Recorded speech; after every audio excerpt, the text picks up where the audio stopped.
So I very recently wrote an essay. Maybe you've seen it. If you haven't, you can check it out. I think it's pretty cool. But it's talking about, well, the title is All Things Are Sentient. And I think it's very interesting to think about that.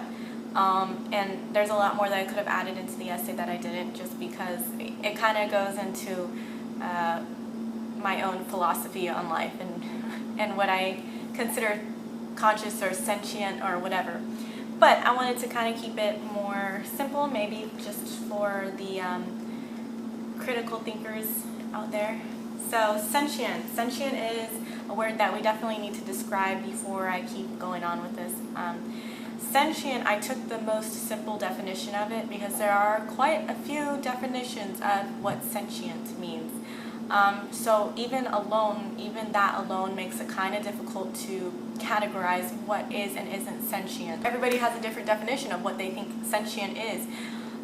So the simplest one is the ability to perceive and feel.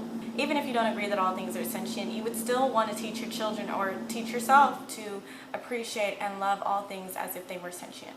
I want to talk about plant sentience. Me being a vegan, it's kind of funny to talk about plant sentience. I think sometimes it's a touchy subject for vegans. Meat eaters like to throw in the statement, well, plants feel pain, you know.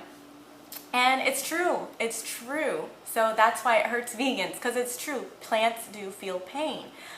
They've done experiments on plants where they react to pain or they react to certain stimuli or being dropped. There's a woman, her name was Monica Gagliano, something like this, and she performed an experiment on a plant where she dropped the plant safely on kind of like a thing, made it feel like it was dropping, and each time the plant would react as if it would curl in, okay? Eventually, she did it so many times that the plant stopped reacting because it realized it wasn't going to get hurt. It was just part of what was happening to it, okay? So she went on to even say that plants can retain memory, which that experiment suggests that. Her and a few these other scientists that I listed in the essay, they are all controversial scientists and they all performed controversial experiments. And the reason why I decided to include them was because it has come to my recent attention how very, very corrupt the scientific community is. And there's a lot of good that comes out of the scientific community, but there is a lot of deceit, and friends link up together and they pass these things, or they have money from big corporations that help them to pass things. So there's a lot of reasons to distrust the scientific community, and that's not to say that you should go out there and trust every single scientist that you read about, but you should make your own decisions and decide for yourself if you want to believe this or not. And don't base it on the fact that it was peer-reviewed or it was passed into a scientific journal. It is controversial in general, not just in the scientific world, but even in the philosophical world. It is controversial to speak about consciousness, okay? So anybody who tries to perform an experiment that might suggest sentience or consciousness or whatever you want to say, it's going to be controversial. There's a lot more going on in the plant world than we really understand, and it's immeasurable because we only know how to measure things based off of ourselves. We know how to understand the thought process and how it looks like in the brain. We still don't even actually understand it, but we understand the way that it looks in the brain because we have performed CAT scans and all of these other things to look at that, and then we compare it to other animals. We compare it to them. That doesn't mean that they're not doing the same things as us or whatever. It's just that we use comparisons to decide if something is like us or not like us and is able to think like us, because that's all we know. So there's a lot going on in the plant world, the stone world, crystals, and just the earth in general that we may never actually get to know or understand because it is not comparable to the human. Plants are very, very cool, and I think there's more than enough evidence, even if you don't like the specific experiments that I chose, there's more than enough evidence that shows that they are sentient, at the least sentient. And so we should definitely respect life. as I was researching this, I kind of stumbled across water being sentient. Dr. Emoto, he's a very controversial scientist from Japan. He did some pretty interesting experiments with water where he said something to the water.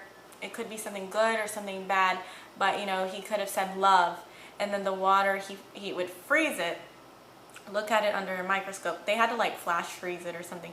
Look at it under the microscope right then, and it would create different fractals, different shapes from these. And you can view all of these pictures that were taken of the water. It's pretty cool. And he did it with all different things, and so different shapes would be made. Now, that I realize that that's pushing the envelope, and all of you are not going to be on board with me about it. But to me, that suggests that water is able to respond or react to what is being said to it. Words are vibrations. Water can feel that. So to me, I'm going to say that water is sentient also, and you should thank your water every time before you drink it, because it's beautiful and it's giving you life. Even if you don't think it's alive, you should always show and give appreciation to the water that you drink and the food that you eat, because it's an essential part of our life, and we should be very grateful to water, whether we consider it sentient or not. And there's quite a few other things that I could have gone into. Like, I wanted to speak a little bit about the earth being sentient, but I couldn't find any experiments or articles that I felt proved it in a way that I wanted it to be proven. Now, just because there aren't experiments that can prove these ideas doesn't mean that they're not real, but it also doesn't mean that they are real. I do believe that the earth, the entire earth, is a sentient being. I believe that the earth is very capable of feeling and responding to the things that it feels. I consider everything of the earth to be the earth. So that may be something that we don't agree on. I consider the plants that grow from the earth to be the earth. I consider the rocks of the earth to be the earth. And everything that comes from the earth is the earth. So from that perspective, if you can follow me there, I think that that the earth is sentient because she or it responds to the environment, right? So when there's a drought or when there's dry areas of land, the plants respond to that and they either die or they adapt, right? We have plenty of plants that can survive in very harsh, dry climates, right? All kinds of beautiful succulents that grow and produce fruit out there. When fires occur and they burn down acres of land, that fire is then used to replenish the soil and produce more life, right? So to me, that's the earth responding to the environment. Just from my own understanding and how I perceive the world, I do consider the earth sentient. One other thing that I want to talk about, and I have probably mentioned this in some of my other videos, is that everything is made up of vibrations. The words that you say are vibrations, and so we're living in a world full of vibrations. We perceive it a certain way as a physical world because we are kind of limited to the phenomenal world, the six senses, right? We can only understand the world through those senses. And everything outside of that, the nominal world, is non-existent almost to us. We have to develop different machines to be able to view them, right? That we can't actually see, but it exists. So you have to keep in mind that as a human being, it is a fact that we cannot see everything, and we cannot perceive the reality of the world because we're not equipped with those senses to perceive all of that. So knowing that there is a whole reality existing right now that I am totally unaware of. And so I do believe vibrations make up everything. and that they affect everything. So whether water can communicate back to me in the way that I can communicate, that doesn't make it sentient or not sentient to me. It just means we're a part of two different realms, and they're using vibrations to speak, and I'm using vibrations also, but very specific kind of vibrations, and it's at a level of decibel that I can hear, you know.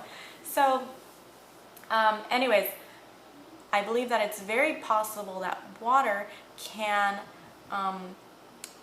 speak back to us, but they speak back through their own vibrations. So you have our vibrations coming out the water and then them responding with a different thing or whatever.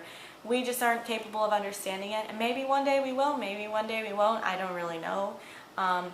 It's not really important to me. What's important to me is that we understand that we are one with this world. And it's a very cliche saying. A lot of people say it and they don't really believe it.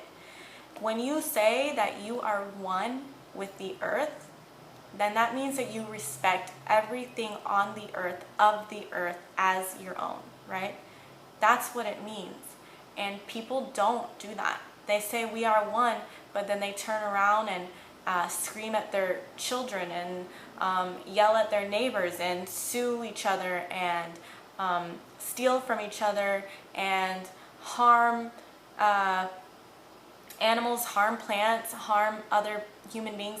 I mean, it's very hypocritical. It doesn't make any sense. So I think that in order for us to continue living in it, if we want to achieve a world where we can show our children what peace looks like, and I don't know if we will ever actually be able to do that in this lifetime, but we have to take steps towards it now. And I think one of the steps is understanding that yes, we are one entity, one, and that everything that's on this earth, that is of the earth, we are made of the same things, and we are all sentient and aware and alive in different things, and we should respect everything of the earth as though it were alive. My overall goal in writing this essay was to prove that we are essentially one unit, and we all need to learn to love and respect each other in that kind of way, so that way we can continue to grow on this earth. So I hope you like the essay. If you don't, that's cool. If you do, that's cool. But yeah, that's all.